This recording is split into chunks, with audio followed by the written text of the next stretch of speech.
Gente, vocês sempre me lembrem, viu? Muito obrigada, Liliana. Porque eu vou começar a falar aqui, eu esqueço. Então, o texto, vocês devem ter notado, ele começa com uma citação de um texto de Walter Benjamin, que fala sobre a narrativa, né? E é muito legal de ver, porque assim, o texto todo ele está baseado numa nessa concepção de narrativa, de o que é narrar uma história, como é que essas narrativas nos constituem enquanto povo, enquanto sujeito, né?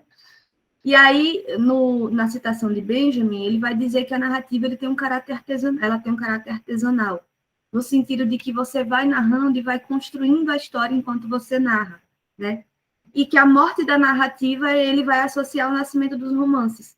A partir do momento que a gente começa a escrever e a registrar, essa coisa artesanal da narrativa ela se perde, porque tem um texto fechado que você vai resgatar ele e você vai dizer assim, isso está certo, isso está errado, isso aconteceu, isso não aconteceu, né?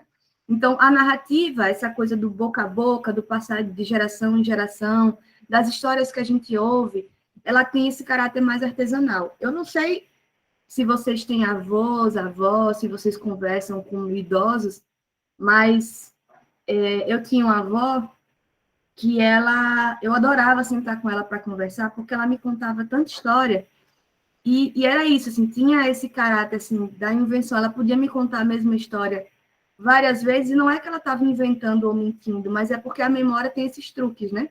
A gente vai perdendo algumas coisas, e vai construindo algumas lacunas, assim, e vai produzindo certas características de verdade enquanto narra.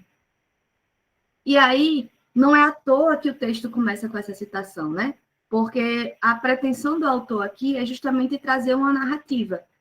Apesar dele estar fazendo isso por escrito e dele estar o tempo todo fundamentado em textos, em teorias, em conceitos, ele vai tentar construir esse tom de narrativa. E aí ele começa a história falando de que um marinheiro, que é o marinheiro narrador, ele encontra um espelho enferrujado, e no que ele se olha, né, nesse espelho, ele se vê desfigurado. E essa desfiguração não é à toa, né? A desfiguração diz respeito justamente a essa ausência de um sujeito, ou de um eu. É como se ele olhasse para o espelho e ele não se visse enquanto um sujeito individual, isolado, né? Ele se vê ali, ele vê ali toda uma história que o precede. Porque do que é que nós somos feitos, se não da história que nos precede, né? Se não da história dos nossos antepassados, né? Dos nossos... enfim, da história que de onde a gente está, assim. Por exemplo, quando a gente fala sobre as lutas feministas, né? Eu estou pegando um exemplo aqui meio aleatório, mas a gente costuma sempre dizer isso, né? Tipo, as possibilidades que a gente tem de luta hoje, ou de discussão, ou de disputa, elas só existem porque houve mulheres antes da gente que passaram por outras situações muito mais difíceis, né? E assim é de forma geral. A gente sabe que para a gente chegar onde a gente está hoje, a gente tem aí toda uma história que nos precede e que nos constitui enquanto sujeitos, né? Nos constitui. A forma como a gente vive hoje diz respeito a todo um processo histórico, de onde a gente passou até a gente chegar aqui. Então, a proposta do autor é justamente trabalhar com essa perspectiva, uma perspectiva da narrativa, de uma narrativa que tem esse caráter artesanal de poder construir um pouco, de poder construir uma ficção em cima de memórias reais, em cima de uma história que está registrada e fundamentada. E aí ele começa com esse narrador, marinheiro narrador, ou narrador marinheiro, já não lembro, se olhando no espelho e se vendo desfigurado. E ele se vê desfigurado e diz assim, não tinha eu, não era sujeito, não tinha inconsciente, né? Vocês devem ter notado que essa primeira fala, deixa eu ver qual é a página 52, que já é na segunda página, são conceitos psicológicos, tá? E eu acho que eu já falei isso para vocês, mas eu vou repetir. Esse autor é um professor de psicologia da UF. Ele é professor do programa de pós-graduação lá da Universidade Federal Fluminense, que foi onde eu fiz meu doutorado. E é isso, veja, ele é psicólogo, ele é professor de psicologia. Então, de fato, a proposta dele é pensar justamente sobre o uso desses conceitos, né? Que é por onde a gente vai, de onde a gente vai partir para a gente entender o que é psicologia e para pensar nessas correntes teóricas que a psicologia tem como base. Então, na página 52, ele vai dizer assim: não tinha eu, não era indivíduo, não era sujeito, não tinha inconsciente, não era autônomo e soltava um riso irônico quando diziam que tinha personalidade ou consciência. Sua vida era movida pelas histórias que contava, né? Então, a ideia da narrativa é como se não apenas o romance, né, enquanto uma escrita, mas a própria concepção, né, a própria evolução, digamos assim, desses conceitos e a constituição dessa ideia de indivíduo, de sujeito, de personalidade, de consciência ou inconsciente, tudo isso, de algum modo, vai impedindo esse poder da narrativa, porque a partir de então, é como se ele dissesse que a narrativa, né, poder narrar uma história diz respeito a como é que eu cheguei até aqui. E é como se esses conceitos, indivíduo, sujeito, inconsciente, consciência, personalidade, impedissem da gente de ver um pouco isso, né? De ver o quanto que eles também são constituídos a partir dessa história e dessas narrativas. E aí é justamente isso que eu queria marcar para vocês, assim, para a gente já ler a psicologia, já conhecer as correntes teóricas da psicologia a partir dessa fundamentação, a partir dessa noção de que, mesmo esses conceitos, por mais autônomos que eles pareçam, eles se constituem a partir de uma história, eles se constituem a partir de um processo aí de subjetivação. E aí ele diz, o que o espelho lhe disse? E a partir dessa pergunta, ele vai contar toda a história, porque foi justamente o espelho que lhe disse aquilo, ou seja, olhar para si mesmo não é olhar para ele enquanto uma personalidade ou um diagnóstico ou uma característica, mas é olhar para a própria história, e a própria história diz respeito a toda uma história pregressa que o antecede, tá? Gente, vocês vão me interrompendo, viu? Qualquer coisa, vocês me... Porque aí, às vezes, fica meio cansativo, inclusive, para vocês, né? Ficar me ouvindo falar sem parar. Então, e para mim também, eu gosto muito de ouvir vocês. Até aqui, como é que tá? Tudo tranquilo, professora. Ah, Eu mas, acho que fale. só uma menção ao que a senhora falou da questão do indivíduo de se entender como um ser individual e específico, único, na verdade. E aí a senhora montou aquela comparação com outras, por exemplo, os negros, os africanos, que não tinham esse senso de individualização e tinha mais de coletividade. E aí tem um antropólogo chamado Malinowski, que ele é muito criticado exatamente por isso. Ele vai trazer uma perspectiva de que falta aos povos tidos como civilizados, a essa categoria, o que ele chama de autenticidade. Então, na verdade, os povos civilizados, a partir de um processo de subjetivação, tornam-se muito mais iguais, por assim dizer, do que necessariamente distintos. Então, essa questão da subjetividade, da autenticidade, me remontou a isso um pouco. Muito bom, legal. Eu não tenho uma leitura muito aprofundada de Malinowski, não, mas que legal, gostei. Então, e aí vem essa parte do tempo dos anjos gordos, né? Eu não sei se vocês conseguiram, o que é que vocês conseguiram captar dessa ideia dos anjos gordos, mas me parece uma brincadeira que ele faz no sentido de pensar não só essa referência, né, dessa promessa da vida eterna, que só valia para os brancos, que se pareciam com os anjos que estavam na igreja, né? Porque os anjos eram sempre brancos e sempre e rechonchudos. Mas também me parece dizer algo sobre essa coisa de não sair do lugar, né? Porque ele vai dizendo que são anjos gordos com asas curtas, e depois os anjos emagrecem e as asas crescem, né? Tipo, como se ali desse a eles maior mobilidade, maior possibilidade de circular. Então, aqui, nesse primeiro momento, e aí vocês, né, acho que, enfim, ficou claro para quem leu, mas eu reforço isso. O que o autor está tentando fazer aqui é construir uma certa história, constituir essa história do Brasil a partir de uma visão, a partir de um personagem que está lendo aquilo tudo, que está vendo aquilo a partir de sua perspectiva. Então, é uma negra escravizada, que se chama Moane, e que ela, vocês imaginam que ela viveu mais de 100 anos, né? Porque vocês veem que ele vai passando aqui, começa a história em 1808 e vai chegando até 1880 e tanto, 90 e tanto, assim. Ele, aliás, 1889, que é da Proclamação da República, e ela ainda vive um pouco a República. Então, supostamente uma pessoa que viveu muito, assim, né? Mas, enfim, é só um dado de ficção, mas que tem que ter um certo cuidado no sentido de construir essa história, né? E aí, nesse primeiro momento, ele está falando aqui de um Brasil colônia, no momento da chegada dos primeiros portugueses, assim, dos primeiros, eu digo, né, da família real, na verdade. Isso aqui do 1808 é justamente quando a família real chega no Brasil, e aí Moane testemunha aquilo, né, e ela testemunha aquilo entendendo que aquilo vai mudar tudo a forma como ela vive até então. Porque não é simplesmente uma questão de como é que a gente vai viver a partir de agora, mas é de entender que essas pessoas poderosas, né, elas vão estabelecendo vão impondo certas mudanças e certas exigências para o funcionamento da cidade.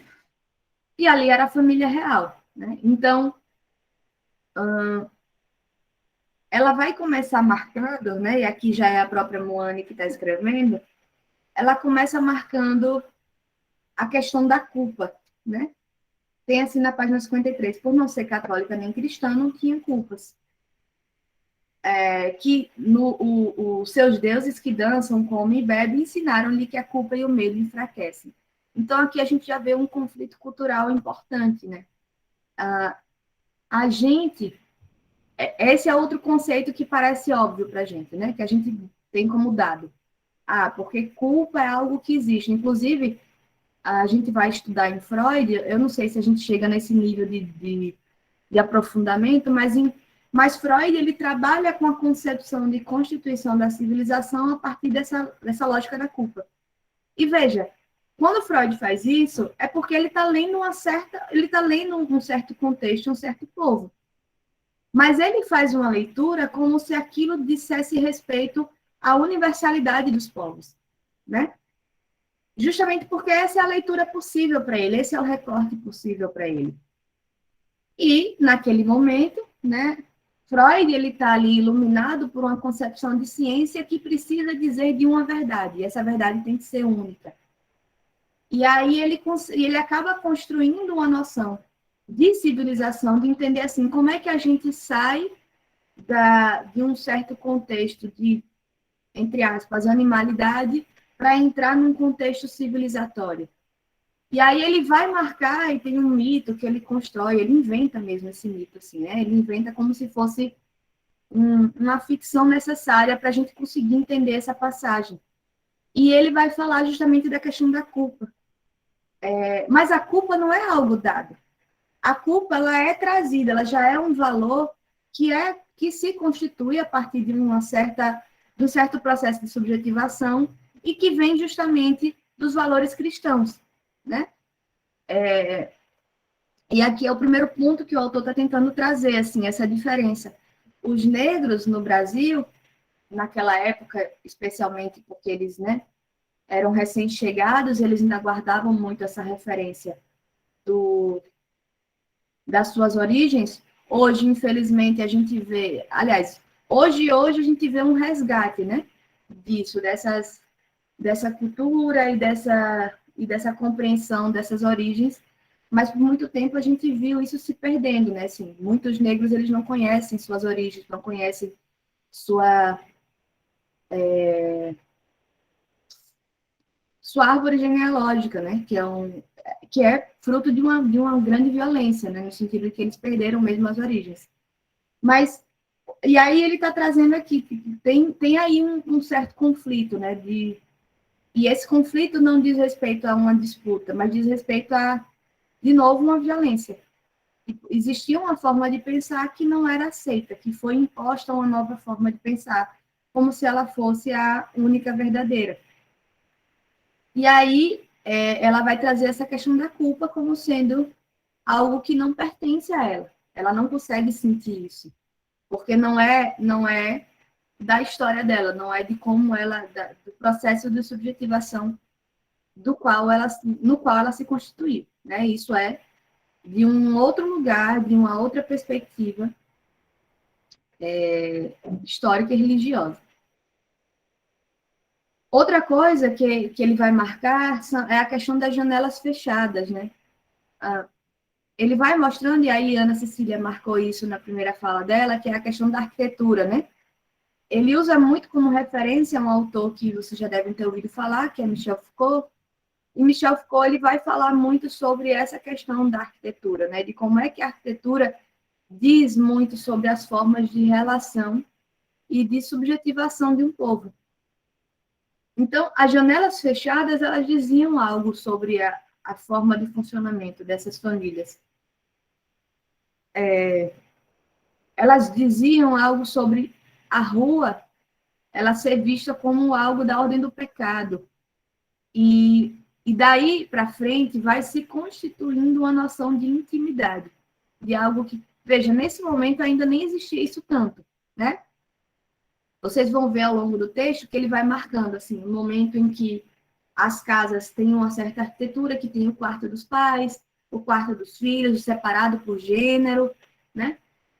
Uma sala de estar que é para visita, e uma área de serviço, que é uma herança colonial muito forte que a gente tem até hoje no Brasil, né?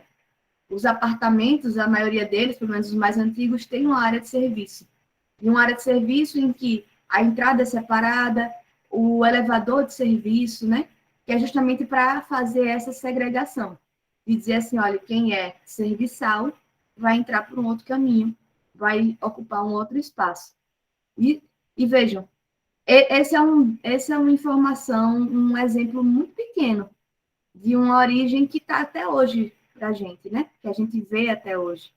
E que é uma origem bastante colonial dessa época aí de processo de escravização e de segregação, de quem era a família e de quem eram os escravizados. Outra coisa que é importante marcar nesse ponto do texto, que ele vai falar dos papéis sociais, né? O papel do homem, né, que era o dono dos escravos, que era, inclusive, era o chefe da família, que a gente poderia dizer até que era o dono da esposa e dos filhos, né? Ele era dono de tudo. Enquanto que a mulher, ela era tomada como uma mulher preguiçosa, porque ela ficava o tempo todo sentada e ela envelhecia muito rápido, ela engordava, porque ela ficava lá sentada gerenciando a empresa doméstica. Ela tinha duas funções, a de procriadora, né? E a de gerente dessa empresa doméstica. Ela precisava fazer aquilo funcionar. E ela fazia aquilo funcionar dando ordens para os escravizados, né? Do que é que tinha que ser feito e como é que tinha que ser feito. E isso ela fazia sentada o dia inteiro, sem chegar na rua, sem poder vivenciar a vida na rua. Porque nessa marcação, né, do estabelecimento do conceito de privacidade que vai se desenvolver daí para frente, a ideia é a seguinte: o espaço da rua é o espaço de sociabilização e que é dedicado ao homem. O homem é que precisa, ao homem é que é intitulada a possibilidade de estar na rua e de estar com os outros. enquanto que a mulher, até ali, ela não podia. Ela ficava dentro de casa, inclusive de janelas fechadas, né? E aí ganha todo esse teor da mulher que é gorda, da mulher que é preguiçosa, porque ela não levanta. Sendo que, assim, isso é só uma forma que a gente lê hoje de uma certa forma de funcionamento, e esse sentar e dar ordens era a efetivação da função dela, do papel que ela tinha. Eu vi aqui um comentário de Glenda, né, no chat, falando de que nos outros países não tem área de serviço. Pois é, Glenda, para você ver que isso não é natural, né, que isso não é algo comum e natural da gente, né, é algo que se constituiu no Brasil por uma certa forma de funcionamento. E por isso que eu disse que tem uma origem muito colonial essa coisa da área de serviço. No Brasil é muito comum, especialmente os prédios maiores e mais antigos, né? Os mais ricos, assim. Era um sinal de status. Aliás, eu acho que a gente pode dizer até hoje que ainda é, né? Um sinal de status ter uma área de serviço. No Brasil tem, embora a gente não tenha tido um apartheid, né, estrito e legal como teve nos Estados Unidos, pelo menos não depois da escravidão, mas a gente vive um apartheid social muito bem estabelecido. É bem estabelecido justamente porque não precisa de lei para isso, né? Isso acaba se estabelecendo, assim, tem certos espaços. Isso é um exercício que a gente faz, né? Depois que a gente começa a estudar sobre essas coisas. Eu não sei se vocês fazem, mas a gente chega, eu como uma mulher branca, né? Chego em determinados espaços e às vezes eu olho em volta e faço, quantas pessoas negras tem aqui? Sabe? Esse espaço que eu estou ocupando, ele é aberto, ele é possível para pessoas negras? E a gente ainda vê isso muito no Brasil. E essa lógica da área de serviço, que segrega, né, os negros, os funcionários, dos brancos, que são os donos dos escravos, que são os senhores da casa, isso até hoje a gente acaba ainda tendo, né, como um resquício mesmo dessa lógica colonial de segregação, de que a gente não pode se misturar. Eu não sei se vocês vivenciaram isso muito de perto, eu sei, hoje eu tenho noção que já tem um bom tempo que isso aconteceu, mas logo que, lá no primeiro governo Lula, né, quando teve várias facilitações de crédito e teve uma melhora mesmo da questão econômica, né, do povo em geral, as pessoas ficavam ofendidas porque a empregada doméstica chegava no trabalho de carro. Veja, não era uma questão de... enfim, era simplesmente uma questão de que, assim, a partir do momento que a minha empregada tem um carro como eu, como é que eu me diferencio? Como é que eu estabeleço meu status? Né?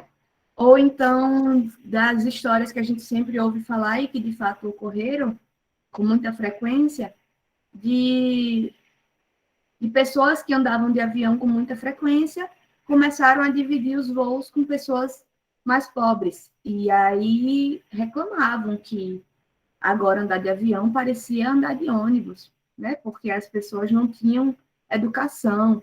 Veja, são comentários que parecem muito, nem parecem muito, mas enfim, inocentes, mas não são, né? São carregados desse preconceito, dessa lógica de segregação.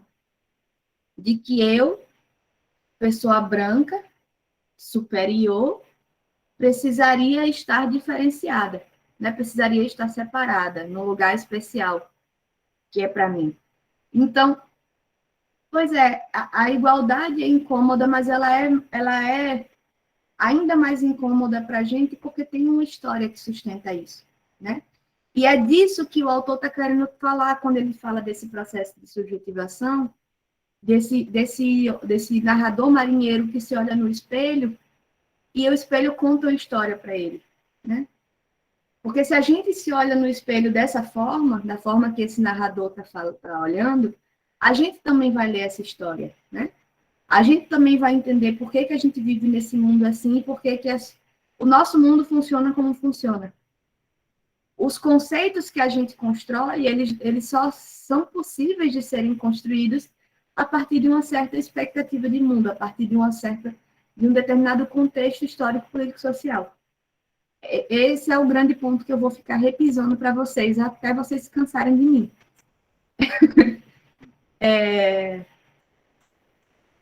E aí, essa discussão do que eu estava falando, né, da constituição da privacidade, vai marcar essa diferenciação entre o espaço público e o espaço privado.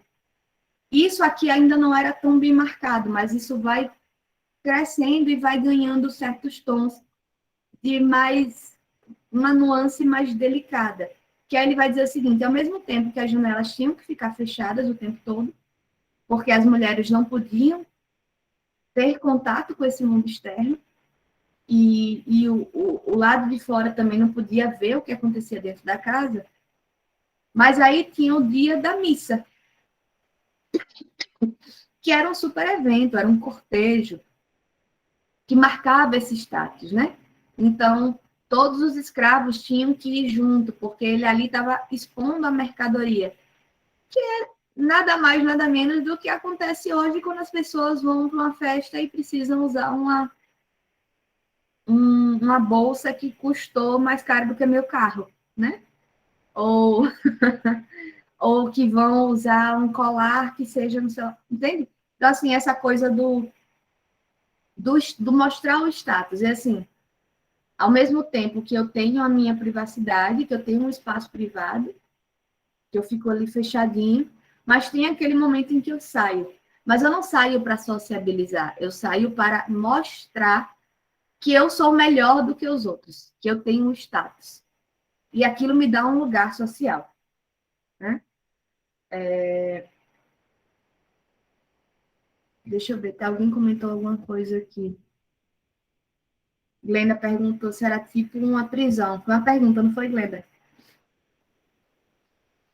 Então, veja, eu acho que não dá para a gente dizer que era tipo uma prisão pelo seguinte motivo.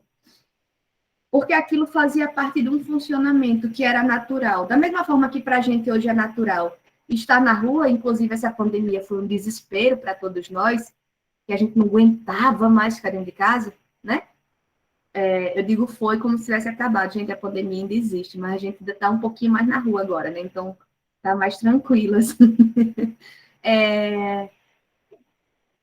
Para a gente é muito natural estar na rua, né? Para a gente é muito natural sociabilizar, né?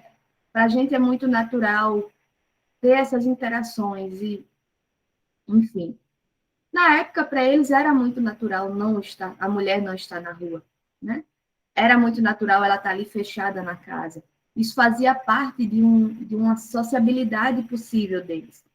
Então, eu não sei se a gente poderia dizer que era tipo uma prisão. Talvez, olhando com os nossos olhos hoje, sim, seria uma prisão.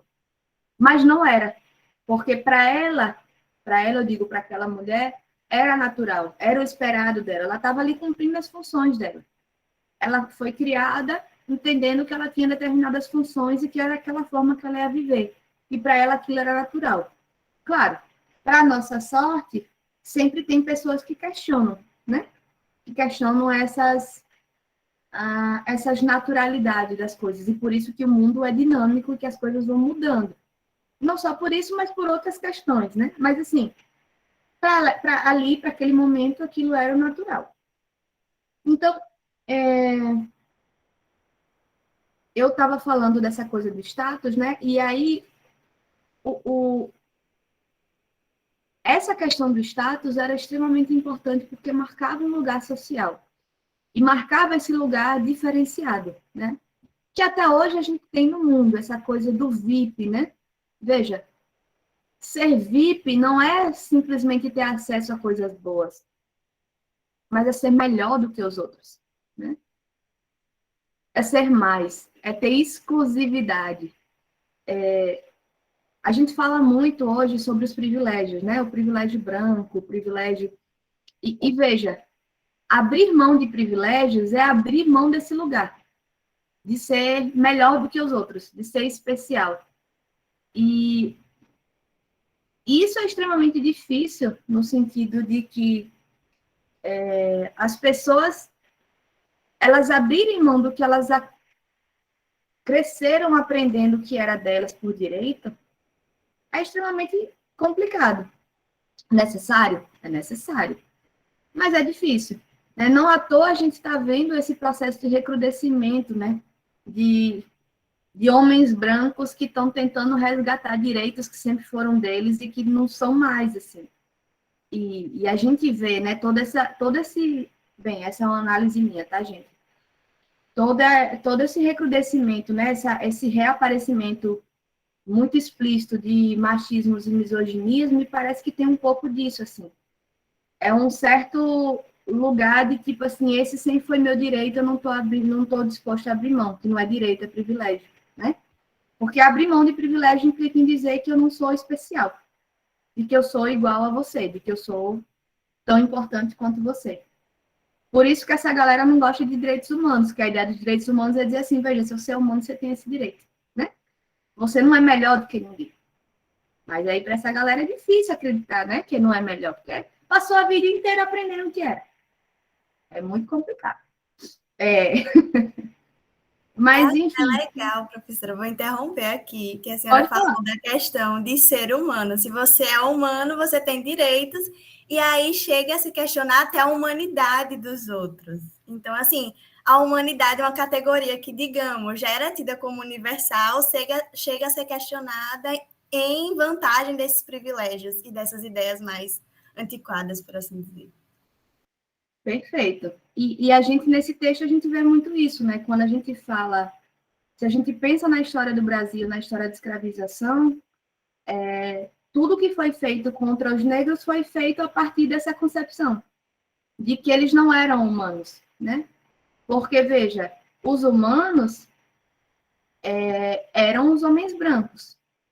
Os humanos eram aqueles que eram feitos a imagem e semelhança de Deus. E aí eles constroem um Deus que é branco também, né? Porque essa que é a imagem e semelhança dele. Mas vocês entendem, e eu sei que vocês entendem isso, que isso é uma construção. Isso é a construção de pessoas que tinham o poder de construir essa verdade, construíram essa verdade e a gente acreditou, né? E muita gente acredita até hoje. E a nossa luta hoje é justamente de tentar desconstruir isso. De entender que ser humano são todos os seres humanos, são todas as pessoas, né? Que fazem parte dessa espécie humana.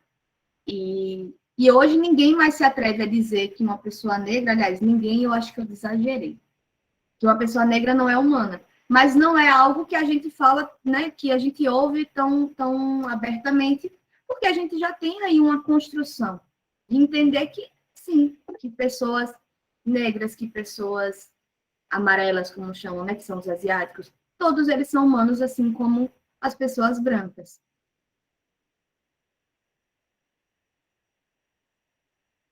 Pois Tamir está aqui referenciando o Alto da Compadecida, né? De fato, assim, não é à toa que o Jesus é negro, não é à toa que João Grilo comenta, né? E aí João Grilo, ele marca esse personagem mais ingênuo, porque ele tem coragem de falar o que todo mundo está pensando, mas ninguém fala, né? E aí ele diz assim, o senhor está meio tostadinho. E se eu me lembro bem, a resposta de Jesus para ele é de dizer assim, veja, eu posso vir, né, de qualquer cor, de qualquer forma, né? E aí ele fez questão de aparecer naquela configuração, digamos assim, justamente para colocar em xeque, né, esses preconceitos, colocar em xeque esse lugar, porque veja, se a gente for ver, né, historicamente falando, essa é uma discussão que acontece, tem cientistas pesquisando sobre isso, considerando onde se deu a história do nascimento de Jesus e tal, ele seria um homem negro. Mas ele foi representado por toda a liturgia religiosa como um homem branco. Isso não é à toa. É justamente porque os homens brancos que dominavam a igreja, que dominava o mundo, dominam até hoje, infelizmente ainda é esse o caso, e construíram essa imagem, justamente para fazer essa referência de que essa é a representação do Filho de Deus, né? Ao qual podem se identificar os homens brancos e os homens negros não tanto. Todo o processo de escravização foi baseado numa concepção numa leitura de que o negro não era humano. Todo o processo de holocausto nazista foi construído em cima da ideia de que o judeu não era humano, né? Os judeus eram comparados com ratos, como se eles tivessem que ser exterminados do mundo, né? Porque eles causavam o mal para o mundo alemão. Então, esse é um mecanismo muito comum de desumanização. E hoje, talvez, a gente não consiga fazer isso da forma tão explícita, mas esse processo de humanização de desumanização ainda está em curso. Existem estratégias de fazer isso, né? Por exemplo, deixa eu dar um exemplo bem contemporâneo. Volta e meia, a gente vê situações assim, de extermínio de pessoas na favela. Uma das primeiras perguntas que aparecem, e as pessoas comuns como nós, fazem assim, mas ele devia ter envolvido com crime, né? Porque o fato dele ser criminoso implica em dizer que ele não é tão humano assim. Talvez ele não mereça esse cuidado que a gente tem com os humanos de forma geral, né? E, de algum modo, constrói aí um processo de responsabilização, dizer assim, olha, aconteceu isso com ele porque ele procurou. Ele que quis fazer isso, né? Ele que se envolveu no crime. Como se isso fosse algo bem voluntário e de uma escolha pessoal, né? Então, esse tipo de mecanismo ainda está em voga, de formas mais sutis, mas isso ainda acontece. E é basicamente isso, você produz um processo de desumanização para justificar violências contra as pessoas. E aí, da mesma forma, né, usando essa mesma referência da desumanização, no texto ele faz algumas menções, aliás, ele faz uma menção a esse lugar da mulher branca, gorda, como procriadora, tipo, então ela tinha que ir lá, né, ceder aos desejos do marido, que não era bem desejo, era mais assim, eles iam fazer sexo para ela procriar, e ela paria todo ano. Mas, ao mesmo tempo, ele ia lá e violentava a escrava. E ele violentava a escrava por duas razões básicas. Primeiro, porque ele queria, ele podia, aliás, três, né? Ele queria e podia. 2, porque os filhos que ela tinha viravam escravos dele, porque eram propriedade dele. Como ela era propriedade dele, se ela tivesse filhos, e eram filhos mulatos, né? Que a gente aprendeu a chamar de mulatos, mas, enfim, que eram miscigenados, eram misturados, eram negros, no fim das contas, viravam escravos dele, que ele podia vender, que ele podia, né, fazer o que ele quisesse, e ainda isso garantia com que ela tivesse sempre leite. Então, a mulher branca, ela não amamentava, porque essa relação, né, a gente ouve muito falar, hoje em dia, toda mulher que fica grávida, ela vai ler sobre amamentação, e tem toda uma questão, né, de como é que isso estabelece um vínculo com a criança, tal. Veja, não é que eu estou dizendo que seja mentira, mas isso é uma construção recente, né? Isso não existia ali. A mulher, ela procriava, o menino nascia, tinha uma função social na vida. E quem amamentava era a negra, né? Era a mulher negra. E para ela poder amamentar, ela precisava ter leite no peito. E para ela ter leite no peito, ela precisava também parir. Só que ela paria e ela não tinha direito a ter seus próprios filhos, né? E, gente, é assustador como isso ainda é comum. Comum eu não diria, mas existe ainda, né? Eu sempre conto uma história, que é uma história um tanto pesada. Só um minutinho, Ana Cília. Eu já falei para vocês, né, que eu trabalho com acolhimento institucional. E aí, há muitos anos atrás, eu acompanhei uma mulher que ela estava tendo o seu 9º filho tomado dela, indo para um abrigo para adoção. E eu lembro do desespero dessa mulher, que ela dizia assim, ela era moradora de rua, e só por isso, eu sei que não é pouca coisa, eu sei que é uma situação muito difícil, né, para criar uma criança, mas veja, essa mulher não ganhava um suporte, ela não ganhava um abrigo, ninguém pensava nisso. A solução que as pessoas tinham era toma o filho dela porque ela não tem condições de criar esse filho. E eu lembro dela chorando no atendimento comigo, e foi um dos atendimentos mais difíceis da minha vida, e ela chorava e dizia bem assim, eu já tive 9 filhos e tiraram 9 de mim, eu vou continuar tendo filho até eu poder ter o meu filho. Sabe? Então, assim, ela tinha um sonho de ser mãe, mas ela não era permitida. A ela não era permitido, pelo simples fato de que ela não tinha condições financeiras e abrigo para isso. E veja, a gente podia ter dado como solução, eu digo a gente no sentido das políticas públicas, um abrigo, né? Claro, as coisas não são tão simples, tem toda uma questão dos critérios, tem toda uma questão das possibilidades dela de sustentar essa vida, né? Comum, digamos assim, comum no sentido de estar numa casa, de trabalhar, de pagar aluguel, etc. Mas tem aí uma certa imposição de uma forma de viver que as pessoas simplesmente decidiam que ela não tinha condições de ser mãe e que ela estava tentando ser mãe e ela já tinha dado 9 filhos para ela, dado não, né? Tinham sido tomados dela. E era um nível de sofrimento dessa mulher que, quando eu li esse texto, eu fiquei pensando nela. Me parece que é uma sensação parecida, né? Tipo, não tão parecida, porque esses aqui, no caso, eram filhos de um estupro. Mas, tipo, ainda assim eram filhos que eram tomados, né? E ela fala de vez em quando sobre isso, né? De que ela amamentava os filhos da patroa pensando, da patroa não, da dona, né? Que não era patroa. Pensando nos filhos dela, no destino que eles tinham levado, né? De como é que eles estavam vivendo. E é muito doido, assim, eu fui lendo esse texto e pensando nessa história, dizendo assim, como é que isso hoje ainda acontece, né? De uma forma diferente, mas ainda acontece. Pode falar, Cecília. Professora, o que eu ia falar é um pouco disso também, de um exemplo. Na verdade, é um documentário. O documentário se chama As Babás. É bem curtinho, é de 30 minutos, eu acho.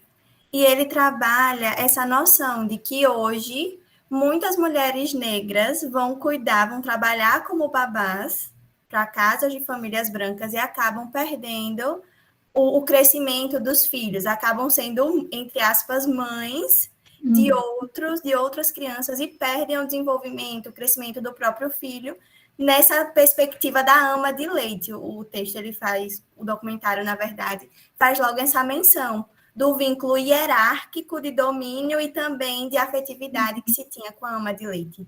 Uhum.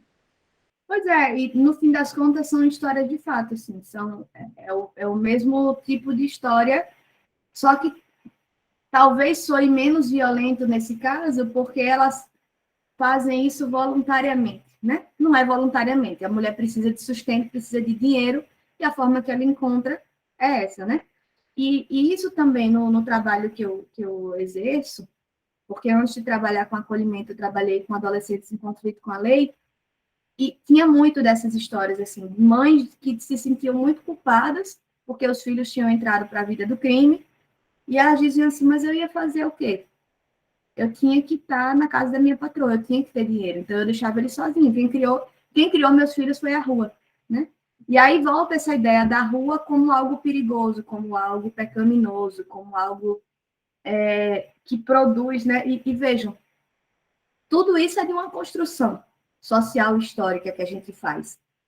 Para aquelas mulheres, e elas não estavam erradas, elas diziam assim, veja, como eu não tinha como criar meus filhos, eu não tinha como estar com eles, porque eu estava na casa da minha patroa, quem criou eles foi a rua. E por isso eles se envolveram com crime, com drogas. Mas não é a rua que é a culpada, né? Mas tem essa ideia, esse lugar da rua como sendo um lugar de perigo. E elas tinham que colocar, que submeter eles a esse risco, porque elas não tinham outra alternativa.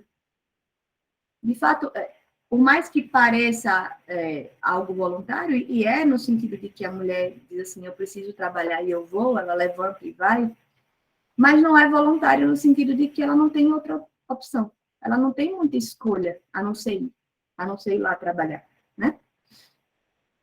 E eu já anotei aqui, eu vou assistir, e qualquer coisa eu boto lá para todo mundo. Se você tiver fácil, Ana Cecília, e quiser colocar lá no mural, eu não sei se eu disse isso na turma de vocês. Tem no YouTube, é super fácil, eu boto assim. Porque, assim, a gente só trabalha aqui a metade da carga horária de aula síncrona, né?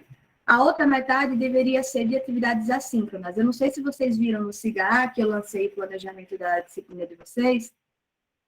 Já nesse planejamento, eu já lancei várias sugestões que eu vou colocando ao longo dos textos para ir combinando aí das referências. Mas não precisam ser só as minhas indicações, tá? Eu acho que, assim, essa indicação, por exemplo, eu acho que pode ser legal para a turma toda ver e pensar sobre isso, já que isso faz parte da discussão que a gente está tendo. Então, acho que não precisam ser só minhas indicações e eu quero que vocês fiquem bem à vontade para usar o espaço do mural como vocês acharem pertinente, assim, porque eu acho que a minha ideia é da gente, quando eu fico nessa de que eu queria ver vocês, de que eu quero que vocês falem, etc., é muito nesse sentido de horizontalização. Claro, eu tenho a minha obrigação aqui, enquanto professora, de separar um material, de sistematizar uma aula, mas eu acho importante que vocês possam fazer essa troca comigo e entre vocês também, porque eu acho que eu parto de uma ideia de aprendizagem que é muito horizontal mesmo, no sentido de que todos vocês têm conhecimentos que podem ser compartilhados e a compreensão que vocês têm do texto, às vezes, inclusive, acrescentam a mim. Então, acho isso importante, tá? Então, e aí, assim, a gente estava aqui falando, antes de falar dessa questão, né, da violência, dos estupros que essas mulheres sofriam para virarem amas de leite, a gente falava da história do status, né, do cortejo para a missa que dava o sinal de status. E aí, mais para frente, nesse trecho ainda do texto, o autor vai dizer assim, vai falar sobre a Santa Casa de Misericórdia. Não sei se você já tinha ouvido falar, mas a Santa Casa de Misericórdia é uma instituição super famosa assim, na história do Brasil. Ela tem um lugar de destaque. E ela tem um lugar de destaque justamente porque ela dava conta desses restos da população, né?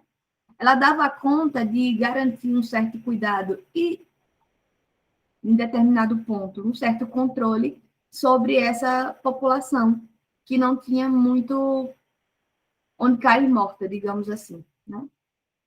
As Santas Casas de Misericórdia, isso não está nesse texto, isso não está colocado aqui, mas, por exemplo, eu não sei se vocês já ouviram falar da Roda dos Expostos.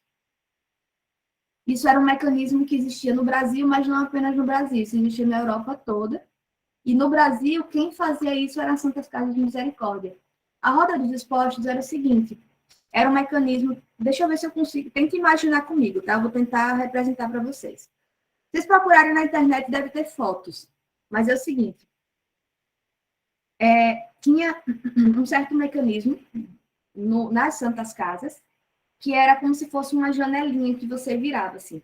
Você botava o bebê e você girava a portinha para o bebê entrar. E as mulheres lá pegavam sem saber quem é que tinha abandonado a criança. Para que isso existia? Isso existia, em primeiro lugar, isso passou a existir, isso foi construído com uma função, que era de permitir que as mulheres brancas que tinham sexo fora do casamento e engravidavam por isso, não fossem escandalizadas, não perdessem as possibilidades de se casarem porque elas não eram mais virgens, já tinham tido filhos.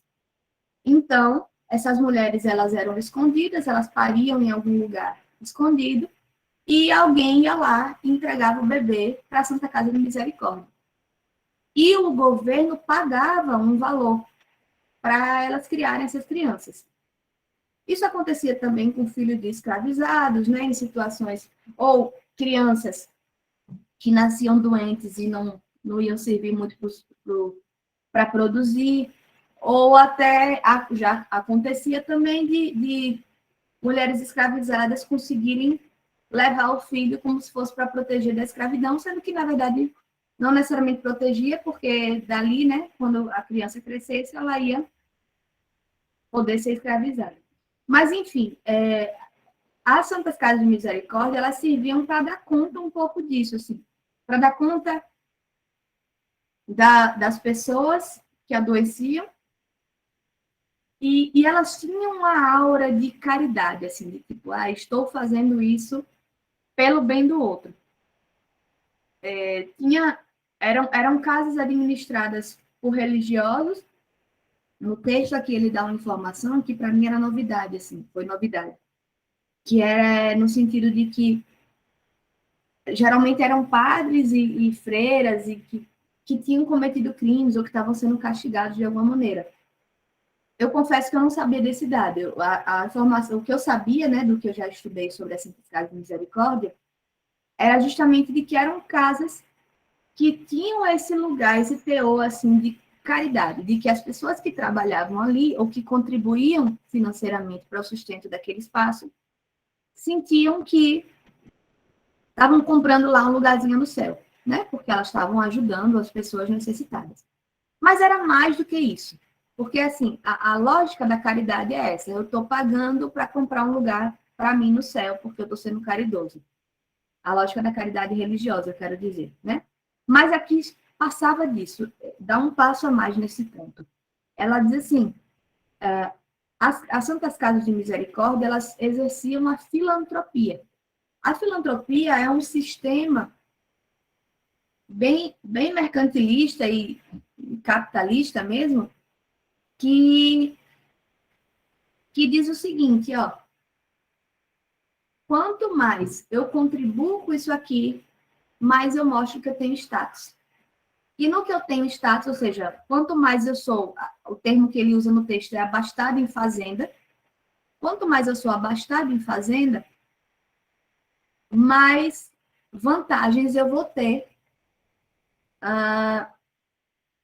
no mercado. Ou seja, se eu sou um comerciante e eu contribuo com a Santa Casa de Misericórdia, isso quer dizer que eu tenho muito crédito na praça, ou seja, que eu tenho muita grana, que eu posso investir e eu tenho confiabilidade no mercado. Então, as Santas Casas de Misericórdia, elas acabavam funcionando nessa perspectiva religiosa, no sentido de que eu estou fazendo uma caridade, eu estou dando aos pobres, mas não era simplesmente uma questão de comprar simbolicamente um lugarzinho no céu. Era também uma questão de ganhar vantagens comerciais e no mercado que existia até ali. E aí as Santas Casas de Misericórdia eram regidas, eram espaços que funcionavam com pessoas que iam lá prestar cuidados, né? Não necessariamente as pessoas mais cuidadosas que queriam, né? E também não eram especialistas, mas vocês entendem na leitura do texto que até aqui esse especialista médico ainda não existia, ou pelo menos ainda não tinha esse lugar social, né? A partir daí para frente, num outro momento, é que os médicos começam a existir e a interferir no andamento da cidade, do funcionamento da cidade. O que o autor vai dizer é que ele fala o tempo todo das almas que não morrem, né? As almas que não morrem, ele vai explicar lá na frente, que diz respeito a esse conceito Foucaultiano, que é de uma certa modalidade do poder no capitalismo, que é um poder invisível, né? Que como é que essas questões interferem no funcionamento. E aí ele vai primeiro falar da alma da cidade, dizendo de mudanças e de um processo de modernização que começa a vir. Ele fala que isso vem nos porões dos navios. De fato, quando os navios aportavam de Portugal, eles traziam essa modernização, né? As pessoas, ao contrário do mundo que a gente vive hoje, que é hiperglobalizado e que a gente tem informações sobre a guerra que está acontecendo agora entre Rússia e Ucrânia, em tempo real, naquele tempo não era assim. Não existia esse nível de comunicação. Então, de fato, as mudanças vinham nos porões do navio, né, dos navios. Chegavam aqueles navios e junto com eles vinham aí esse monte de modificação, essas imposições novas, essa modernização.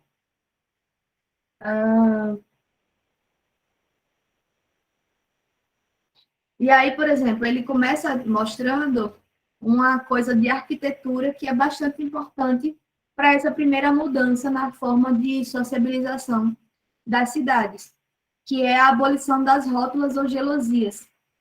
As rótulas ou gelosias, isso também vocês podem olhar no Google, tá? Vocês podem botar assim, gelosias, é mais fácil, porque rótula você vai ver de joelho também. Mas se você botar gelosias, você vai ver que é uma espécie de janela que é de origem árabe, e ela tem, assim, vários furinhos. Na casa da minha avó tinha isso ainda, assim, vários furinhos, e a ideia dela é justamente de você diminuir a entrada do sol sem impedir que entre, né, que entre a iluminação da rua. E, ao mesmo tempo, as gelosias permitiam que quem estivesse dentro das casas, com janelas fechadas, pudessem ver quem estava do lado de fora, enquanto que o contrário não podia acontecer. Quem estava dentro estava protegido pela sua, né, na sua privacidade. Só que aí o que acontece? Sob um argumento estético e arquitetônico, eles eliminam, eles abolem as gelosias, porque aquilo impunha risco para a família real.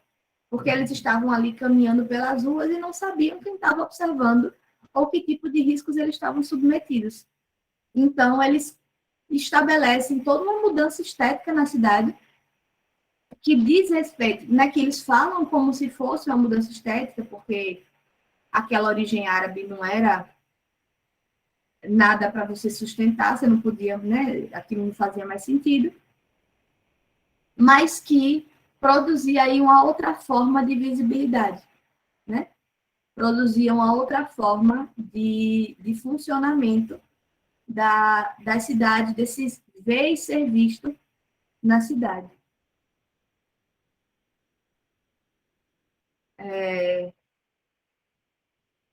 E a partir de então as janelas se abrem.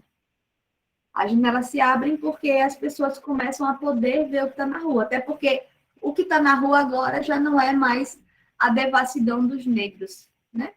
Já é a família real que pode estar passando por ali. Então, as cidades... E aí, ele não fala disso ainda, isso é mais para frente, é bem moderno, mas esse processo de periferização da pobreza tem uma origem nessa lógica, né? De que, assim, aqui, esse espaço em que eu estou vivendo precisa ser limpo e seguro, enquanto que o que eu tomo como não limpo e como não seguro, né, de uma sociabilização diferente da minha, de uma forma de funcionamento diferente do meu, eu periferizo. Eu coloco, né, eu empurro para as periferias. E aí se faz isso como? Se faz isso, hoje em dia se faz isso com o mercado imobiliário. Os lugares centrais são muito caros. E eles não são caros porque eles valem mais. A gente poderia dizer que vale mais, mas vale mais por uma questão bem arbitrária, assim. Arbitrária não é a palavra, mas, enfim, o que eu quero dizer é, esses lugares valem mais justamente para garantir que quem ocupa esses lugares sejam determinado tipo de pessoas. E aí, toda essa estética, né, uma estética do que é a riqueza, do que é elegante, do que é... vai produzindo esses meios de segregação que são mais sutis, né? Por isso que eu falei, assim, no Brasil a gente não teve um apartheid no sentido que os Estados Unidos teve depois da abolição. Mas a gente continua tendo, porque existem vários meios, e aí não é só no Brasil, acho que no mundo de forma geral, essas formas de segregação, elas se constituem, né? Essas formas de segregação que se dão a partir do estética, arquitetônica, das formas que a cidade vai tomando, né? Vai se constituindo, como é que a cidade se forma, de que maneira que ela se estabelece e onde é que pode frequentar certo tipo de pessoa, né? Eu não sei se eu falei para vocês na primeira aula, mas eu fiz o sanduíche do meu doutorado na França. Eu morei em Paris por 7 meses. E aí eu participava muito de reuniões porque assim, como minha tese era sobre a política de assistência, eu fiz contato com uma pessoa que trabalhava com formação de profissionais sociais. E eu participei de algumas reuniões e de alguns espaços com esses profissionais. E uma coisa que me chamou a atenção lá é que é o seguinte, no Brasil, a gente trabalha muito com isso, né? A lógica da pobreza está muito associada aos negros por conta da história de escravização no Brasil. Lá não é assim.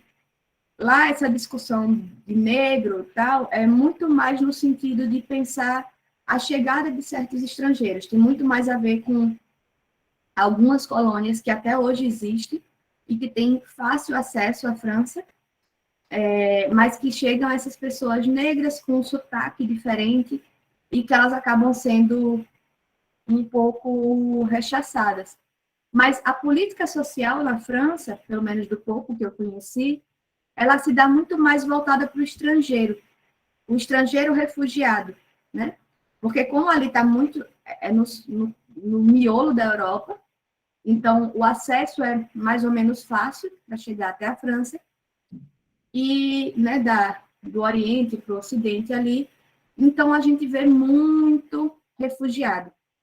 E esses refugiados chegam numa situação bastante deplorável. Então, as políticas sociais lá são muito mais voltadas para esse estrangeiro, enquanto que aqui no Brasil elas são muito pensadas para a pobreza, né? Porque a gente é um país montado em cima da desigualdade social e que tem aí e que não à toa, por uma questão histórica, essas pessoas mais pobres acabam sendo as pessoas mais negras por conta de uma história de escravização, né? Então, tem essas diferenças, mas no fim das contas, quando a gente vai ver, tem também algumas semelhanças, né? Essa coisa do estrangeiro, do que é diferente de mim, né? Do que... como é que eu lido com esse diferente? Eu confesso que eu comecei a contar isso e eu esqueci um pouco porque é que eu comecei a falar disso. Mas, enfim, mas a ideia toda era justamente falar sobre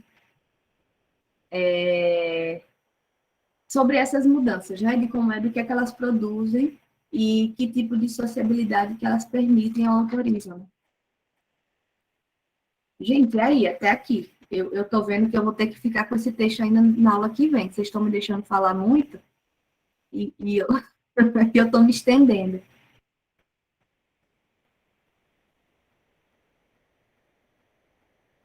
Posso seguir? Tudo certo até agora, professora, pode seguir. Então, tá. Então, aí nesse outro ponto que fala da Revolução das Almas, o autor ele vai falar das almas que nunca morreram, né? Como eu disse para vocês. E aí ele vai explicar que esse conceito, essa ideia de almas que nunca morreram, vai falar de uma modalidade específica do poder no capitalismo, cuja ação é microscópica e invisível, que é um conceito de Foucault, né? Então, ele vai falar que, de uma discussão que Foucault vai trazer, ele vai dizer o seguinte: Foucault vai mostrar que na história a gente passa de um poder que é um poder soberano para um poder que ele chama de poder disciplinar. O que é que se estabelece de mudança de um para o outro? O poder soberano é o poder que tinha lá na época das grandes monarquias, né? Que tinha um rei super poderoso que ele estabelecia os regramentos, ele estabelecia como é que fazia e como é que não fazia. E esse rei, ele tinha poder sobre os bens todos que estavam naquele território. Nesse momento, né, quando a gente deixa de ter esses grandes monarcas, e aí vocês entendam que no texto, né, no texto que o autor aqui está trazendo para a gente ainda está na monarquia, mas ela já está bem mais enfraquecida, e não à toa que começa a surgir aí as discussões em prol de uma república, né, em nome de uma república, e isso se dá justamente porque as pessoas, elas porque a monarquia já está enfraquecida, e aí esse poder disciplinar ele vai ganhando corpo. E como é que ele ganha corpo? Ele ganha corpo estabelecendo um certo poder sobre os corpos. Isso se faz a partir da arquitetura, isso se faz a partir de uma medicina social que vai pensar justamente que é o seguinte, não é mais, o soberano ele tinha poder sobre vida e morte dos seus súditos. Não é mais esse o caso. É um poder, é uma obrigação do Estado e do governo gerir a vida, garantir o bem-estar dos seus cidadãos. Essa é a grande mudança, é o grande pulo do gato aí que se dá do poder soberano para o poder disciplinar. E, no caso, como eu tenho que gerir a vida, eu preciso fazer isso da melhor forma possível. Da melhor forma possível seria o quê? Seria prevenindo os meus, né, os meus cidadãos, e aí vocês entendam que os cidadãos não são todos, né? A gente hoje usa muito o conceito de cidadão de primeira classe, de segunda classe, terceira classe, para estabelecer um pouco essas diferenças, mas, né, no fim das contas, todos seriam cidadãos, mas vocês entendam que nesse momento aqui do texto, nem todos eram cidadãos. Os escravos, escravizados, continuavam não sendo cidadãos, né? Então, ele fala de um controle das virtuosidades. E daí surgem os conceitos de periculosidade e de prevenção. Gente, isso parece muito bizarro, né? Dizer assim, mas como assim, professora? Não existia o conceito de periculosidade? Não existia a ideia de prevenção? Não. Justamente porque a prevenção só existe quando você estabelece um perigo iminente. Você só pode se prevenir de algo se você estabelece que tem algo que te coloca, que te impõe um risco. Tá? Então, a ideia de prevenção, ela vem dessa lógica de que, a partir desse momento, eu vou estabelecer o que é importante para mim, o que é que eu devo, onde é que eu devo investir, o que é que eu devo sustentar, e o que é que oferece perigo para a manutenção desse status quo. E a partir do momento que eu estabeleço que algo traz um perigo para esse status quo, eu me previno desse perigo. Isso a gente pode falar em termos de saúde, e aí, não à toa, aqui mais para frente no texto, ele vai trazer a questão do sanitarismo, né, do sistema de esgoto, de sanitarização de forma geral. Isso pode se dar em relação à criminosidade, é isso mesmo? Criminosidade, né? Essa palavra existe? Criminalidade. Em relação à questão de criminalidade, né, de entender que o que é que estabelece, né, o que é permitido no meu funcionamento social e o que é que extrapola isso, o que é que sai desse lugar. E aí começa a se estabelecer quem são as pessoas que colocam esse funcionamento em risco, né? E aí percebam que essa lógica de periferização que eu falei para vocês, que vai acontecer já mais modernamente, no sentido arquitetônico, no sentido do uso dos espaços da cidade, né? De colocar na periferia certas pessoas e outras no centro, ela começa a funcionar a partir já de agora, já desse ponto aqui, numa outra lógica, que é justamente de dizer assim, veja, eu tenho uma certa pretensão, eu tenho um certo ideal de qual é o funcionamento importante para mim, e quem sair desse lugar, quem sair desse funcionamento, me coloca um perigo. E esse perigo precisa ser combatido, precisa ser prevenido, né? Então, por exemplo, eu falei para vocês que eu ia usar muitas referências do meu trabalho. Eu trabalho com assistência social e isso sempre foi uma questão para mim, assim. O que é que estabelece que uma pessoa está em situação de risco? Veja, porque eu trabalho numa política que fala que atende pessoas em situação de risco e vulnerabilidade. Mas o que é que estabelece? Quais são os critérios que eu tenho para dizer que a pessoa está em situação de risco? Basicamente, os critérios são de habitação, de vínculo social, ou seja, se ela tem uma rede de apoio, e de trabalho.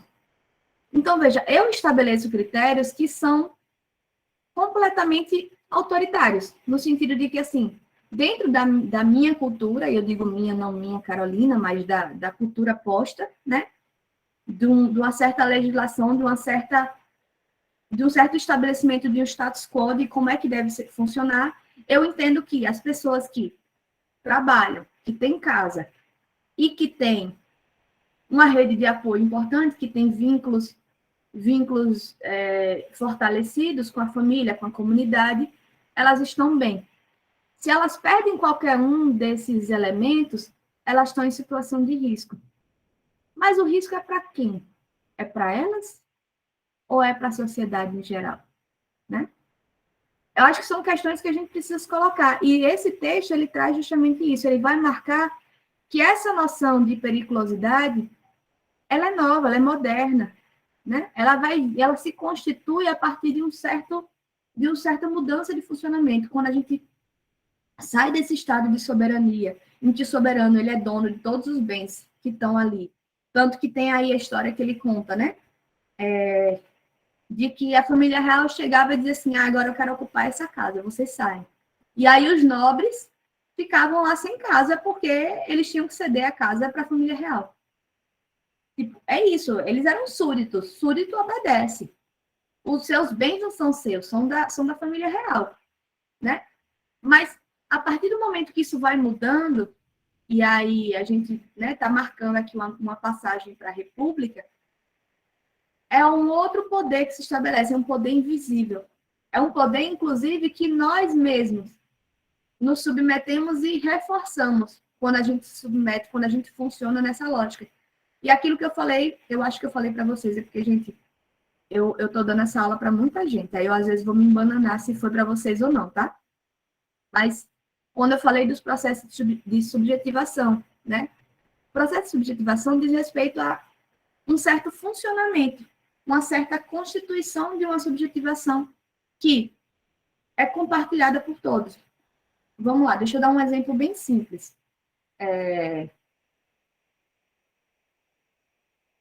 A gente aqui tem um pensamento crítico, né? A gente tem um entendimento de que as coisas não são como pintam para a gente. Tudo bem. Mesmo assim, se a gente vê uma situação na televisão, no jornal, sobre uma pessoa que está fazendo uso de crack, né? Sobre Cracolândia, a gente fica meio assim, né? A gente acha que aquilo é um lugar arriscado. A gente não vai entrar naquele espaço e pronto. Porque a gente entende, a gente constituiu aí um certo lugar, uma certa noção de que aquilo impõe um risco para a gente. Veja, ainda que a gente entenda que as pessoas que estão ali, elas estão ali por condições diversas, e que elas são seres humanos, e que elas merecem dignidade, que algo precisa ser feito, nós, enquanto cidadãos comuns, não vamos entrar ali, porque a gente sabe que ali impõe um certo perigo. Veja, essa noção de periculosidade, essa noção de perigo, é como se ela tivesse encrunhada no nosso ser. Porque a gente se desenvolve, a gente se constitui enquanto sujeito dentro dessa lógica. Então, por mais que a gente tenha um senso crítico e diga, não é bem assim, mas no fundo, assim, não é bem assim que a gente funciona, é assim, porque isso faz parte da nossa constituição subjetiva enquanto um povo moderno contemporâneo, tá? Então, várias questões que a gente pode dizer assim, não, mas eu não concordo com isso. Tudo bem. Mas, em algum nível, a gente acaba funcionando dessa forma. Vamos lá. A gente está falando o tempo todo de escravização, de segregação, etc. Aí a gente fala de racismo estrutural. Veja, vocês podem dizer assim, a professora está aí fazendo altas críticas, né? E ela é uma mulher branca, mas ela olha para os lados e vê que não tem pessoas negras e acha isso um absurdo. Ok, maravilha. Estou fazendo meu dever de casa e estou me esforçando. Isso não quer dizer que a coisa do racismo não faça parte de mim ou de vocês, né? Tanto é que a gente chama de racismo estrutural, porque ele faz parte de uma estrutura social do Brasil. É como se a gente dissesse que no Brasil todo mundo, em algum nível, é racista. Isso não quer dizer que eu estou chamando vocês todos de racista ou me chamando de racista. Eu acho que algumas pessoas fazem certos esforços para sair um pouco desse lugar, para questionar um pouco essas concepções. Mas quando a gente fala que ele é estrutural, a gente quer dizer justamente de que ele faz parte de uma estrutura social. E que para a gente combater isso, a gente precisa reconhecer o quanto que ele é estrutural, o quanto que ele faz parte do nosso processo de subjetivação. Então, quando o autor diz assim, que o marinheiro narrador olha no espelho, e essa é a história que ele conta, né, a história que o espelho conta, a história que a gente está lendo, ele pode estar falando isso de qualquer um de nós.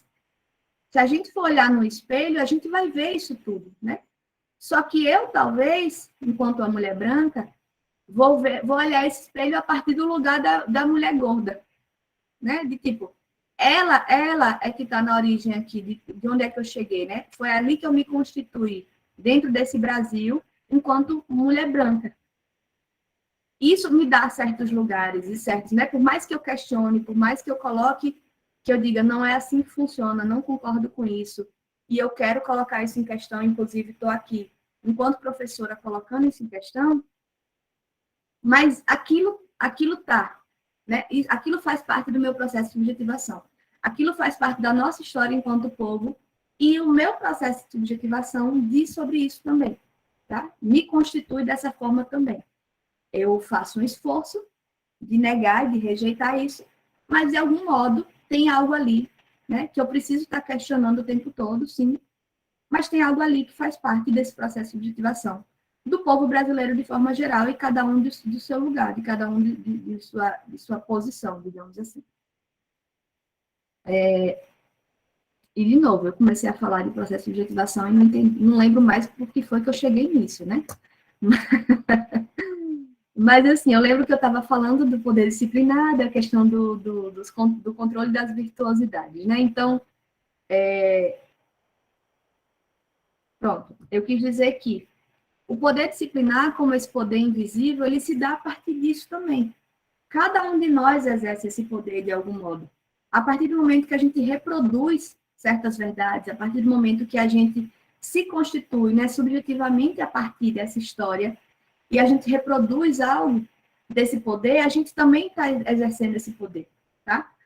A grande sacada de Foucault sobre o poder disciplinar, que é a mudança do poder soberano para o poder disciplinar, é que o poder disciplinar é como se ele não tivesse na mão de ninguém. Bem, a gente sabe que, né, que existem os mais poderosos que dominam os meios de comunicação, que dominam as formas de narrativa sobre a história, e tudo isso vai implicar nessa constituição histórica que a gente tem. Mas, no poder disciplinar, é como se todos nós exercêssemos esse poder. E sem que a gente perceba, a gente acaba reforçando certas estruturas de exclusão e de segregação. E essa que é a grande questão do poder disciplinar. É que, assim, a partir de uma certa entrada dos especialistas e imposição de certas formas de funcionamento, a gente vai aprendendo a funcionar de determinadas maneiras. E aí, o grande exemplo que o autor vai dar no texto é da medicina. É de mostrar esses sábios, né? Eu estou tentando lembrar como é que ele chama. Ele fala dos sábios da cruz e dos sábios... Peraí, deixa eu tentar achar aqui, que eu anotei.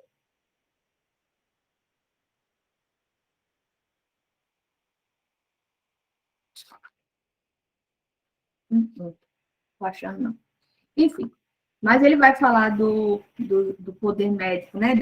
Da medicina, muito nesse lugar, de tipo assim, olha, nós somos especialistas, a gente estudou e a gente vai dizer para vocês como é que vocês devem se comportar para garantir sua saúde, né? Então, veja, até hoje, quando a gente vai lá ler, né, na OMS, a definição de saúde vai dizer o seguinte, diz que a saúde não é a ausência de doenças, né? Mas é uma certa... é um estado de bem-estar.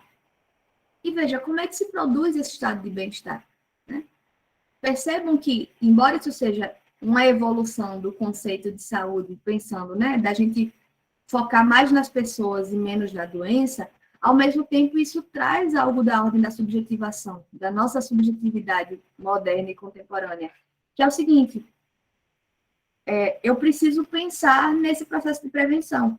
Não à toa que todos esses mandamentos sobre alimentação, sobre atividade física, sobre sanitarização de forma geral, do sistema de esgoto e tal, isso são saberes médicos, né, ou, enfim, saberes da ciência, que vão estabelecendo de que forma que a gente produz saúde. Só que muitas vezes essa produção de saúde acaba produzindo doença também, né? Doença de caráter mental, porque é um nível de imposição que ninguém aguenta, né? Ninguém dá conta de ser tão saudável assim o tempo todo. Ainda mais no mundo que a gente vive, né? Que não é um mundo fácil de viver. Então, então assim, o exemplo que o texto vai dar, que o autor vai trazer, é justamente dos médicos, né? E ele vai dizer assim, barbudos com brilho de progresso nos olhos, né? São aqueles homens que dizem assim, olha, eu venho cheio de autoridade, de dizer assim, eu trago o progresso. Eu tenho a ciência, eu sei como é que funciona. E aí, ele fala do negro GG, né? Que some, e que é preso, de que talvez ele tenha ido para a forca, talvez não, talvez ele tenha fugido, mas ele é preso simplesmente porque ele é um curandeiro. Porque ele se utiliza de saberes ancestrais para curar as pessoas. E, para o poder médico se estabelecer enquanto poder, ele precisava eliminar todas as outras formas de cura. Porque é uma lógica muito assim, essa lógica da autoridade mesmo. Para eu poder garantir a minha autoridade sobre os outros, eu preciso que todos os que competem comigo sejam eliminados, ou sejam desqualificados, né? E veja, eu preciso reiterar milhares de vezes. Eu não estou aqui dizendo que a evolução da medicina e da ciência seja algo ruim. Não é, né? A gente aqui está em prol da ciência, é defensor da ciência o tempo todo. Mas o que está em questão aqui não é sobre se esses progressos eram importantes ou não, mas se é que era necessário eliminar tudo que não dizia respeito a isso, né? E foi o que aconteceu, por exemplo, com os curandeiros. Minha ex-sogra, ela era uma mulher negra, assim, e ela tinha essa coisa da ancestralidade para ela era muito forte. Então, ela fazia chás, e toda vez que eu adoecia, eu aprendia a não ir para médico. Acho que a maior perda do final do relacionamento foi perder a sogra, porque assim, eu nem ia para médico, eu ia para ela, eu dizia assim, olha, eu tô sentindo isso. Ela ia no quintalzinho dela, catava as plantas, as folhas, batia no liquidificador e dizia assim, tome. Eu tapava o nariz e bebia, porque era sempre muito desagradável o sabor. Mas eu ficava boa, gente, sabe? Então, assim, claro, eu não estou dizendo com isso que ela vai curar um câncer com planta do quintal. Mas tem certos saberes ancestrais, são saberes, e eu acho que essa é uma questão importante para a gente que vai estudar psicologia. Todos os saberes são saberes a serem considerados. Então, assim, a gente que é psicóloga, quando a gente faz uma escuta de alguém, a gente está entendendo que ela tem algo a trazer, ela tem informações a nos dar, ela tem saberes a compartilhar. Quem aqui tiver na formação de ser educador também tem que tomar isso em consideração. Nós, enquanto educadores, precisamos entender que nossos educandos têm saberes. E esses saberes não são só da história de vida deles, às vezes é criança, mas a criança tem um saber. Tem um saber da ingenuidade dele, tem um saber da história que houve da mãe, da história que houve da avó, né? Existem saberes para além do saber científico e médico. Existem saberes que extrapolam isso e que não precisam ser desqualificados para que a gente entenda a importância do progresso da ciência, né? E aí essa palavra progresso é péssima, mas eu quis dizer no sentido, né, do caminho que a gente vai se constituindo, né, de como a gente vai conseguindo produzir novas formas de compreensão do mundo e novas soluções, inclusive, para os problemas que nós mesmos criamos eventualmente, né? Mas aqui é justamente isso, veja, a prisão do velho GG e talvez o enforcamento dele diz muito mais sobre essa necessidade de desqualificação do outro para que o que eu produzo seja qualificado, para que o que eu produzo seja importante, né? E aí, em todo esse processo, ele vai marcar o seguinte, não é só isso que muda. Veja, eu venho, tenho esse saber médico, eu começo a estabelecer que essa é a única forma de funcionamento, e nisso eu vou impondo outras mudanças. Então, as mulheres, elas deixam de ser administradoras da casa e elas viram rainhas do lar. E para isso é imputado às mulheres um certo lugar de fragilidade, um certo lugar de delicadeza, porque elas tinham que se dedicar ao cuidado das crianças e do marido. Né? Então, assim, isso muda, isso constitui a ideia, veja só que loucura, de natureza feminina. Ou seja, de natureza não tem nada, né? E aí a própria Moane, que é a personagem narradora do texto, ela vai dizer assim, eu não tenho natureza feminina, né? Eu não sou. É como se ela questionasse, inclusive, esse lugar de mulher dela. Na verdade, ela não questiona muito, né? Porque ela está ali colocando a partir de um certo lugar. É como se essa personagem, ela não se submetesse a essas imposições que são colocadas para ela. Mas ela está colocando aquilo ali. Tipo, então, eu não sou, né? Nessa lógica, eu não tenho essa natureza feminina. Porque eu não sou sensível, eu não sou frágil, né? E toda essa caracterização, ela é constituída com o fim de dar à mulher um certo lugar na família, de dar para ela uma certa função e uma certa limitação, inclusive, dessa função, né?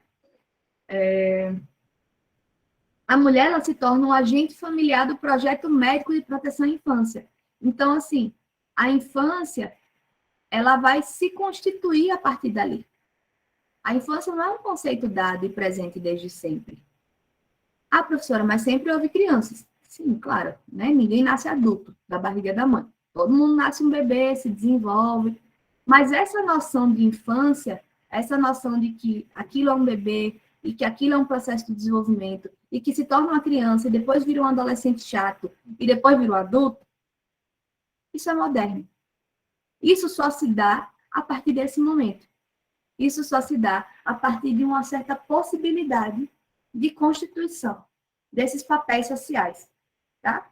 E a mulher, nesse momento, ela se torna esse agente do poder médico, do projeto médico na família. Ela é a responsável por cuidar dos meninos. Ela é a responsável. E aí, até hoje, gente, a gente ouve esse discurso de tipo, o menino se extraviou na vida, a culpa é da mãe, porque é a mãe que tinha que ter cuidado, né?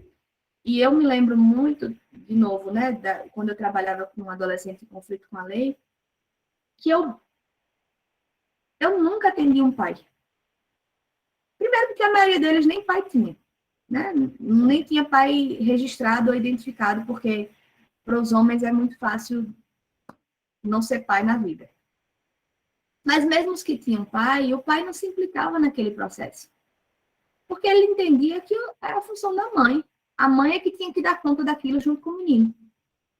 Porque é ela que tinha essa função, né? Ela é que é o agente aí desse projeto social, né? Desse projeto de sociedade dentro da família. Ela que tem que cumprir essa função, né?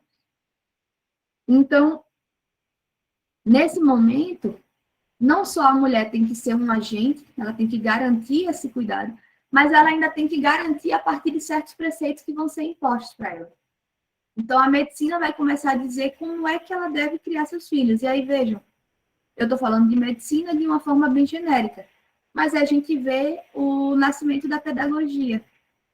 O nascimento da pedagogia nada mais é do que uma forma de estabelecimento de maneiras de lidar com as crianças. E que, inicialmente, isso era colocado para as mães, né?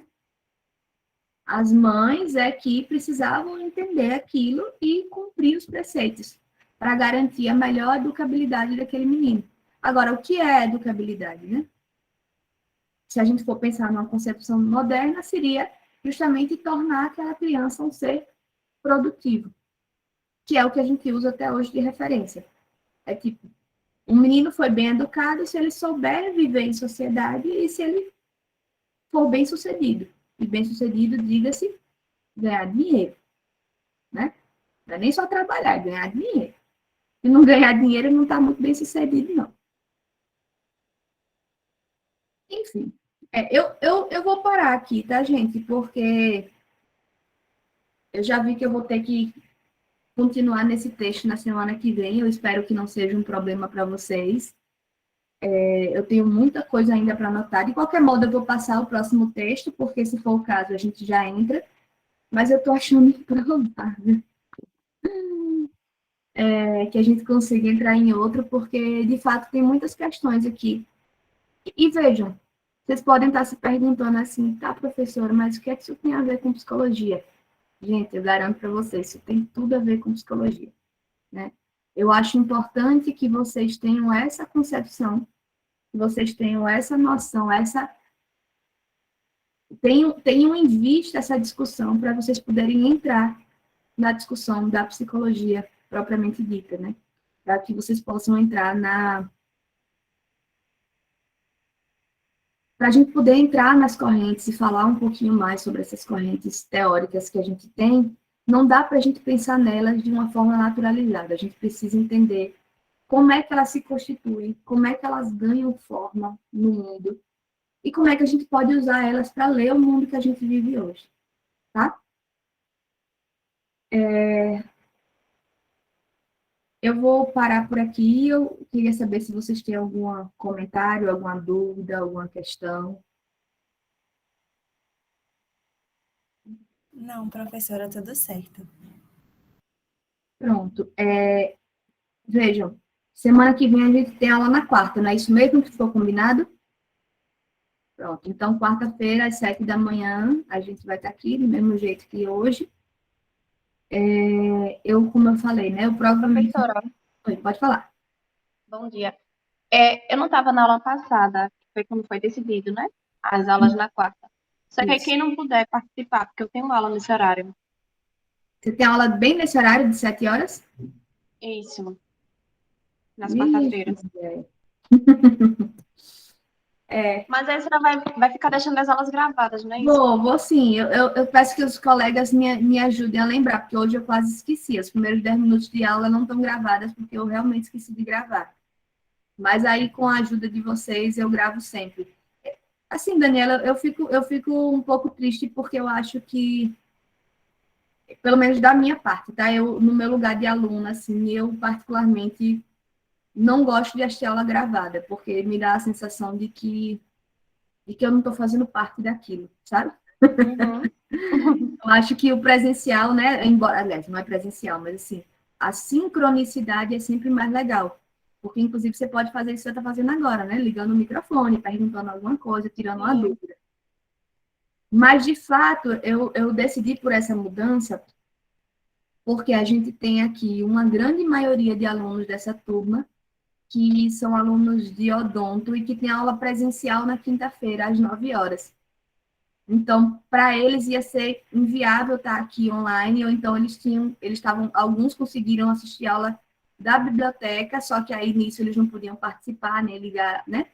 Ligar microfone, porque estavam num lugar que precisava manter silêncio. Então, eu achei que era muito Uhum. limitante. E como no momento, quem estava aqui disse que poderia fazer na quarta, menos um colega, que ele disse que tem dificuldade também, mas que ele não se incomodava de achar aula gravada. Então, né, por uma questão de quantidade mesmo, eu acabei fazendo essa troca, tá? Mas eu gravo sim. Sim. Eu Porque me... o outro professor também ele resolveu fazer a mesma coisa, né? De juntar assim as aulas. Aí colocou na quarta-feira, como a senhora tinha falado que as Sim, síncronas já seria na quinta, aí sim, eu fiz tudo certo também na outra aula. tudo bem. Eu sinto muito, viu, Daniela? Desculpa aí por isso, Não, professora, mas, imagina. mas assim, se para você não for problema ver ela gravada, assista com a gente, e aí qualquer coisa você pode mandar mensagem, ou pelo e-mail, ou lá pelo Google Classroom, que eu respondo assim que eu ver, tá? Tá bom, obrigada. De nada. Obrigada a você também pela compreensão. Gente, e eu acho que eu não falei para vocês de avaliação ainda, né? Veja, o que é que eu estou planejando fazer? Eu estou planejando, não sei se a cada texto, mas a cada conteúdo que a gente der, né? Fazer questões objetivas mesmo, ou algumas subjetivas, mas de respostas mais curtas, para vocês responderem pelo Forms, tá? Pelo próprio Google Classroom. Porque isso a gente vai fazendo essa nota final e aí, daqui para o final do semestre, a gente faz um cálculo e tira, né? Semestre passado, eu trabalhei com a última nota, não foi a última nota, tá? Mas foi assim, eu fiz uma atividade que valia ponto extra, que era só de feedback, assim, tipo, sem avaliação, só que quem me desse feedback ganhava ponto. Então, a gente vai...